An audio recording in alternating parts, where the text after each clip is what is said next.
Bababas lang kami ngayon papunta doon sa mismong venue. So dahil wala akong load sa bus card, kailangan ko magpa-load dito. So dito kami. Tama na. And then, cancel.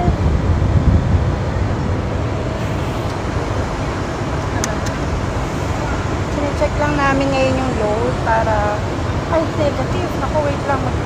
Mag-load lang ako. Charge. Yan, pwede ko na siyang kunin. So, kakatapos ko lang mag-load sa Hapilat para makapag-bus kami. Actually, yung pupuntahan namin ngayon, regular client yung ipa ko. So, doon talaga siya lagi rumarakit. Then, maganda doon, after parang lagi nagmamadali yung may-ari para mag-pack up ganyan. Kaya gusto niya dun laging mag-racket. Hindi siya heavy. Kasi nga drinks lang ganyan. And this is along Electra Street. Ikura ng bus dito. So yan, mga ganyan.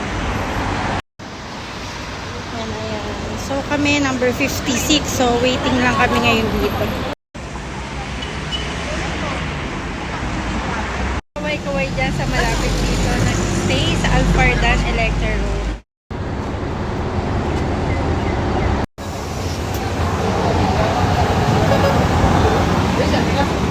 So ayan, tinaray ko ito ngayon kung effective ba. Kasi napakapangit ng audio ko kahapon.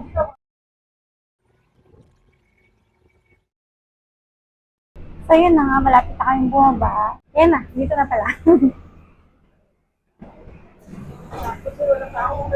Kaya nga, yan. Yan, then, magtatap ka lang dyan, ganyan. Dito kami sa Park Rotana, mag-event. So, sa hotel pala kami, sa loob ng Park Rotana, malapit sa Yasmo. So, ito yung mismo itsura ng hotel. So, papasok na ako ngayon sa Park Rotana. Nandun sila sa dulo. So, nandito na ako ngayon sa mismong venue. Yan. Bali, yung mismong may-ari, yung anak na may-ari yung mag-birthday today. And, ayan.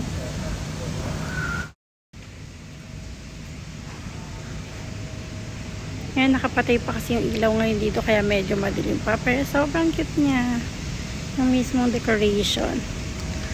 Kasi may-ari mismo na nagpapa-events yung mismong seller brand. So, anak niya yon. Yan. So, feeling ko hindi pa tapos ang mismong setup. And then, ito yung table settings. Ayan. Sobrang konti lang, 6 na table lang. Naayos pa. Mamaya pa din kasi yung start niya. Siguro mga 3 hours lang to. Alam mo, na-realize ko sa mga ganitong event, lalo na kapag mga madadali yan. Pinakaunang gusto ko, una, nakakapasyal ka, nakakapunta ka kung saan saan. Kunyari, ang venue is hotel or may mismong special na place silang sinasabi. So, yun, doon ka magpupunta. So, mag-enjoy ka din at the same time. And marami ka rin matututunan sa mga about sa F&B, ganyan. Katulad ng dati ko pinag-aaralan before ako sa sales mapunta.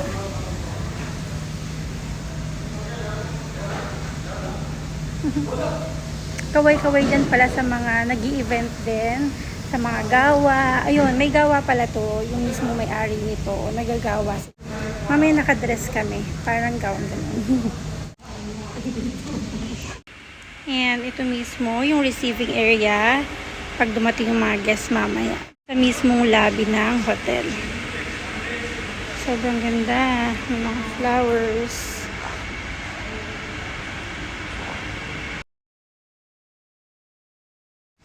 So, ayun, dahil wala pa ng mga guests, lalo na yung mga lokal.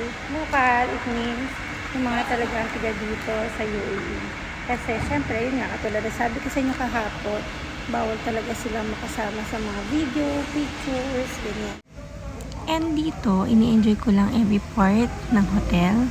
Ayan, even the ceiling, ang ganda. And dito naman, tinatry na namin i-set up yung mismo receiving area, which is yung mga perfumes. And tinatanggalan namin sa mga box para ma-display. And ayan, tinulungan ako ni Ate Ellen and Ate Jo. Ako na yung uniform namin. Page siya na mahaba. Nagigising na ako.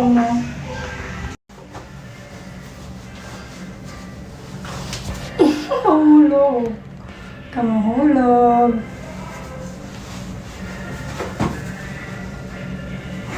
And then, naka-white shoes kami. Ay, yeah, nakaganon. So, ito yung uniform ko. And then, hindi naman ako mag-serve talaga. Dito ako sa perfume. Ay, kailangan ko pala maglagay ng panloob. Wait lang. So, yan. Nakapaglagay na ako ng panloob. Kasi syempre, nasa UAE kami. Bawal yung revealing, ganyan. Ito yung mga itsura ko. Wait lang. Hindi ko ma-close yun. Hindi ko yeah. And then, dahil sa perfume ako, yan, ito yung mag-leaning tag ko. Diba? Dito, hindi nyo na talaga ako mapipigilan. Nakita nyo? Sige, aura pa more. Ayan, sige, selfie, video, yan, lahat na ginawa ko dyan. Kasi, nagandahan din talaga ako sa mismong looks nung dress. Siyempre, ang tagal ko din na stay na more on black lang yung uniform ko, nakasuit, ganyan. So, ito, kakaiba naman siya for me. Meet my sister, Anna. Hi, ate. Hi. Hi ka sa vlog. Ang kapatid mong vlogger. Yan. Saya ko kasi kasama ko siya ngayon sa event namin. Then, pati yung hipag ko din. Wait, hanapin ko yung hipag ko. Pakita ko sa inyo. Telen, hi ka naman. Hi. Si Ate Judy. Guys pa sila eh. Ayan, napa-aura po ulit. Hindi talaga mapigilan. So, ito talaga yung mismo hahawakan ko, Royal Perfumes. So, dito talaga ako ma-assign as a perfumerist. Ayan, nakakatuwa sa mismong Arab kapag may party sila. Once na nag-enter sila yan, may pa-free perfumes pa sila and pwede silang gumamit, unlimited. Mix with oil perfumes. So, kahit dito talaga sa perfume ako na-assign, nakakatuwa nga eh, kasi hindi talaga ako magsaserve. Ang gagawin ko talaga is, ito yung pinaka-boot ko, yan. Cutie, sa may mismong entrance. So, once na nag-enter sila, mag-spray sila ng mga perfumes. Yan, meron kaming Chanel, Valentino, YSL, Gucci, Narciso. Yan, yan yung mga samples or gagamitin ng mga guests mamaya sa party. Alam nyo ba, wala pa sa 1-year-old yung mismong celebrant natin today. Ang bongga na agad ng party niya. Oops, napa-mirror shot pa. So, by the way, we have 40 guests today na ina-expect. So, ayun yung mismong area ko. Yung mismong updated na setup natin. So, ito nga pala yung mga souvenirs na ibibigay sa mga guests. More on perfumes yung ibibigay nila. Miniature bear na nakasakay sa minicar.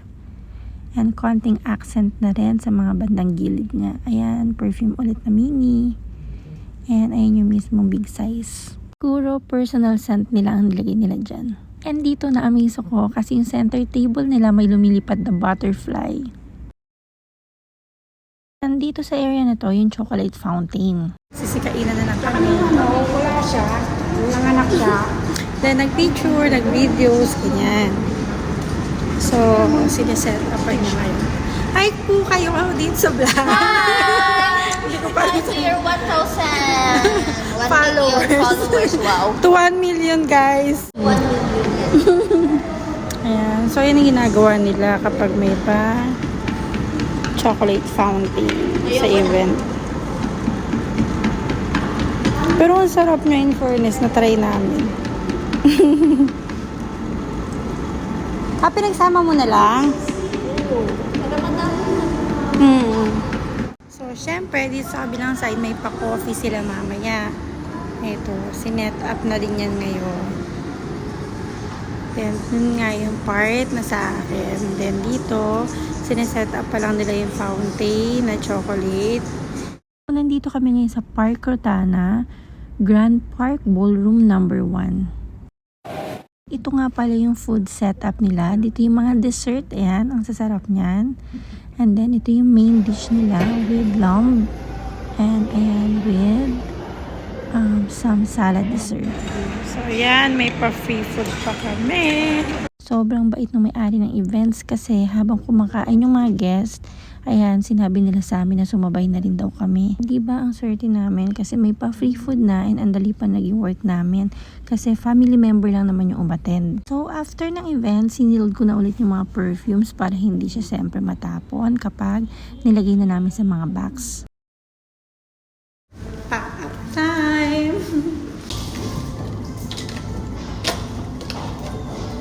Natapos din. Wait lang. Ito nga pala yung mga CR dito. Kapalit na ako. Kayo ba? Ano ba mga na-experience yung pag nagagawa kayo? Na-try nyo na din ba? Pero sa mga napuntahan ko naman, nung nakaraan, okay din. Tapos ngayon, sobrang okay din. Kasi tingnan mo naman yung food namin kanina. Pero syempre case to case naman yun. Minsan, meron talaga yung sobrang tagal na, heavy, walang pakain. Pero ito, okay naman siya. Kaya, thank God, sobrang pasalamat pa rin tayo na ayun, may dire-diretso na bracket kahit papaano. Tsaka yung TF pala, depende rin yun. Kunyari, bigyan ko kayo ng idea. Nag-start siya from 100, 120, 130, 150. Siguro pinakamalaki na yung 150 kapag around the city ka lang. So, yung ibang agency, hindi ko alam. Gawa yung sinasabi ko, hindi yung mismo parang katulad ng F1, ganyan. F1 naman malaki, mga 250, 280, ganyan. Kaya, papalit ulit tayo nito. And ayan, pauwi na rin ako. Kasama ko na yung mga sisters ko. And ayun, finally, natapos din yung araw ko. Today is May 24. Natapos ko na naman yung buong araw ko. Dito ako sa Rotana. Yun, thank you again guys sa panonood nyo ng video ko and sana wag po kayo magsawa. So, tinatry ko talaga makapag-post ngayon in daily routine. Yan, so nandito kami ngayon sa Park Rotana. And again, natapos na naman yung buong araw ko na finally nakapag part-time din kasi syempre alam niyo naman wala na tayo ngayong regular job, so any kind of part-time ginagrab ko talaga kasi syempre hindi naman natatapos ang mga bills natin every day, so every month pala, so kailangan tuloy ang buhay, di ba?